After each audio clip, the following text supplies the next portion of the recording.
módulo 4, páginas 166 a 175. Percebendo o ambiente. Mariana e sua turma da escola visitaram o Jardim dos Sentidos. Neste jardim, todos percorreram trilhas com os olhos vendados, enquanto o professor orientava o que deviam fazer.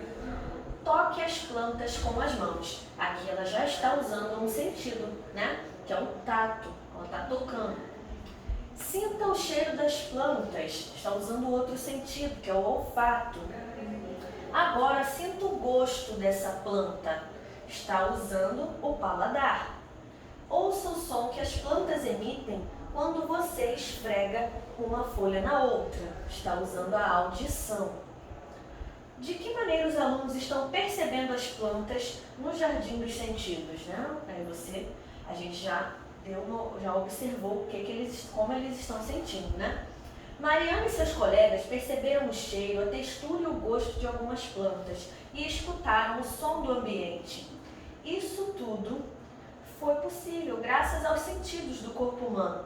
Vamos conhecer um pouco mais sobre esses sentidos e como eles nos permitem perceber o que está ao nosso redor. Visão. Na página anterior, Mariana e seus colegas estavam com os olhos vendados, por isso eles não conseguiram enxergar o que estava ao redor. A visão nos permite, por exemplo, enxergar as cores do que está ao nosso redor, como na fotografia ao lado, né? O frevo é uma dança típica do estado de Pernambuco e se caracteriza pela música alegre e pelas roupas, fitas e guarda-chuvas coloridos.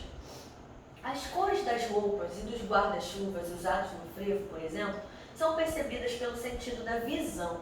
Os olhos são os órgãos relacionados a esse sentido do corpo humano, tá? Os olhos são os órgãos do sentido da visão. Veja a seguir, né? As sobrancelhas se localizam acima dos olhos e impedem a entrada do suor, né? Essa é a importância das sobrancelhas. Os cílios protegem os olhos contra a entrada de poeira, por exemplo. As pálpebras podem cobrir os olhos, essa nossa parte aqui, né, que abre e fecha, podem cobrir os olhos, impedindo a entrada de poeira e de luz em excesso, por exemplo. Além disso, quando piscamos, as pálpebras ajudam a espalhar as lágrimas sobre os olhos. Como os olhos nos permitem enxergar o que está ao nosso redor? Para enxergarmos o que está ao nosso redor, é preciso que a luz do ambiente seja captada pelos olhos. Observe o esquema abaixo. Primeiro, a luz penetra no olho através da pupila, uma abertura localizada no centro da íris, ó, né? Essa bolinha preta. 2. A íris, né, que B, parte de fora do olho, né? Ela controla a quantidade de luz que penetra no olho. Número 3, a luz que penetra no olho atinge a retina, aqui na letra C. Uma camada que se localiza no fundo do olho e na qual a imagem é formada. A íris pode aumentar ou diminuir o tamanho da pupila, controlando a quantidade de luz que atinge a retina. Isso é importante, pois o excesso de luz pode causar danos à retina e, portanto, prejudicar a visão. Em ambientes com grande quantidade de luz, a pupila se torna menor, reduzindo a captação de luz do ambiente. Né? O olho, aqui é um olho humano com a pupila contraída. Tá vendo que aqui ela é menor, né? Parece que ela tá pequenininha. E aqui é o olho humano com a pupila dilatada, tá maior, né? Em ambientes com pouca quantidade de luz, a pupila se torna maior, aumentando a captação de luz do ambiente. Problemas de visão. Por que a criança da fotografia ao lado está usando óculos de grau, né? Porque com certeza ela tem algum problema de visão que ela precisa estar usando esse óculos. Algumas pessoas podem ter dificuldade de enxergar nitidamente objetos próximos ou distantes delas. Isso pode ocorrer por causa de um problema de visão, como miopia, hipermetropia e astigmatismo. Pessoas com miopia não conseguem enxergar nitidamente objetos distantes dela. Tá vendo que aqui os mais distantes eles estão embaçados, né? Pessoas com hipermetropia não conseguem enxergar nitidamente objetos próximos a elas, né? Os distantes ela está enxergando, mas os próximos estão embaçados. Pessoas com astigmatismo não conseguem enxergar nitidamente objetos próximos ou distantes delas. Para corrigir esses problemas de visão e nos auxiliar a enxergar o que está ao nosso redor, é preciso utilizar óculos de grau ou lentes de contato. Algumas pessoas não enxergam o que está ao redor delas. Mesmo sem enxergar, as pessoas cegas podem realizar diferentes atividades do cotidiano, como estudar, brincar e praticar esportes. Bom, Braille, né? A gente já falou sobre o Braille em outras aulas, mas a gente vai falar de novo aqui. Paulo estava na biblioteca de sua escola quando viu que Leandro, um garoto de outra turma, folheava um livro diferente do seu. Esse livro não tinha letras impressas nas páginas nem imagens, apenas pontos de alto relevo. Tá vendo aqui, ó? Não sei se dá para ver aqui, mas são pontinhos de alto relevo nas folhas. Leandro é cego e por isso lê livros escritos em braille. Nesse sistema, as letras são representadas por pontos em alto relevo, com espaçamentos específicos entre eles. Cada grupo de pontos representa uma letra do alfabeto. O sistema Braille permite que muitas pessoas cegas tenham acesso à alfabetização e à leitura. Incentivar e valorizar o desenvolvimento de recursos como o sistema Braille garantem igualdade de acesso à educação e à cultura. Você acha importante incentivar a igualdade de acesso entre as pessoas? Comente com os seus pais. Cuidados com os olhos. Os olhos são órgãos sensíveis que precisam de cuidados. Veja algum deles a seguir, né? Vamos lá, os cuidados. Evite coçar os olhos, principalmente com as mãos sujas. Use óculos escuros, principalmente em dias ensolarados, para proteger os olhos do vento e da luz solar. Não olhe diretamente para o sol. Leia em locais com boa iluminação. Evite utilizar computadores, celulares ou videogames por longos períodos de tempo, né? Não dá para ficar o tempo todo no celular. Evite que produtos como shampoo e sabonete entrem nos olhos. Não coloque objetos dentro dos olhos. Consulte um oftalmologista e faça exames regularmente, mesmo sem ter problemas de visão. Número 1, atividade. O futebol de 5 é uma modalidade esportiva paralímpica. Todos os integrantes são cegos, exceto o goleiro. Para orientar os jogadores durante a partida, há um chamador, a pessoa que fica atrás do gol orientando os jogadores. A bola tem guizos.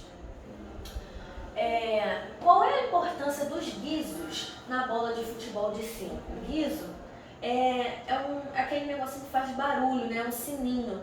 Né? Para eles, a importância dela, ela tem grande importância nesse futebol, né? Nessa modalidade. Mas para quê? Né? Para que esse barulhinho? Então você vai escrever aqui, tá? Por que é importante ter guizo. 2. Observe atentamente as imagens A e B. Em seguida, identifique as diferenças entre as duas imagens e circule-as na imagem B, tá? Que sentido do corpo humano você utilizou para identificar as diferenças nas imagens? Né? Qual foi o sentido? Foi a visão, foi a audição, foi o paladar, foi o tato? Então você vai escrever, né, qual sentido você usou. Audição. Observe a situação a seguir. Janaína estava distraída procurando o endereço na rua enquanto caminhava. Ela não percebeu que havia um buraco na calçada, mas seu amigo Diego a alertou. Janaína, cuidado com o buraco! Janaína conseguiu desviar do buraco da calçada graças ao aviso de Diego. Obrigada, Diego. Você acha que o aviso de Diego preveniu um acidente? Justifique. Janaína não sofreu um acidente, pois ouviu o aviso de seu amigo. A audição é o sentido do corpo humano que nos permite ouvir os sons ao nosso redor. Por meio da audição, percebemos o canto dos pássaros, o ruído do trovão e a música, por exemplo. Além disso, esse sentido do corpo humano nos permite ouvir o que as pessoas falam e nos comunicar com elas por meio da fala, né? Então, as orelhas são os órgãos do corpo humano relacionados ao sentido da audição, né? Da visão são os olhos, né? Os órgãos são os olhos. Da audição são as orelhas. Veja a seguir como percebemos os sons do ambiente. 1. Por meio da fala, Diego emite o som do aviso para Janaína. O som do aviso de Diego chega às orelhas de Janaína. Em cada orelha, o som do aviso é captado e direcionado para o interior dela. O som chega à membrana timpânica, uma membrana fina que vibra pela ação do som. A vibração do tímpano é transferida para outras estruturas internas da sua orelha, como os ossículos da audição, aqui, 5. O som é então interpretado no cérebro, fazendo que Janaína desvie do buraco. As orelhas produzem naturalmente uma cera amarelada chamada cerume. Essa cera ajuda a proteger as orelhas, retendo poeira e pequenos organismos que possam prejudicar esses órgãos. Problemas de audição. Você sabe por que a pessoa da fotografia ao lado está utilizando um aparelho na orelha? Aqui o aparelhinho, você já viu um aparelho desse? Assim como existem pessoas que não enxergam, algumas pessoas têm problemas de audição e por isso não ouvem os sons ou não ouvem muito bem. Essas pessoas são surdas. Para compensar a dificuldade de ouvir os sons, algumas pessoas surdas podem utilizar aparelhos auditivos, como mostrado na fotografia acima, que auxiliam essas pessoas a ouvirem melhor. O que você acha que pode prejudicar a audição? A exposição a sons com volume muito alto, muito alto, e durante longos períodos pode causar problemas auditivos. Além disso, ouvir esse tipo de som pode causar dor de cabeça, dificuldade de concentração, entre outros sintomas. Bom, evite usar fones de ouvidos por período prolongado e com volume muito alto. 3. Você costuma ouvir música ou assistir a televisão com volume muito alto? Converse com seus pais sobre esse assunto. Aqui nós temos a tabela de Libras, que é a linguagem brasileira de sinais para as pessoas que têm problemas de audição. Então elas se comunicam através de sinais, tá? E aqui são todas as letrinhas do alfabeto, tá bom? Por hoje é só. Um beijo e até o próximo vídeo.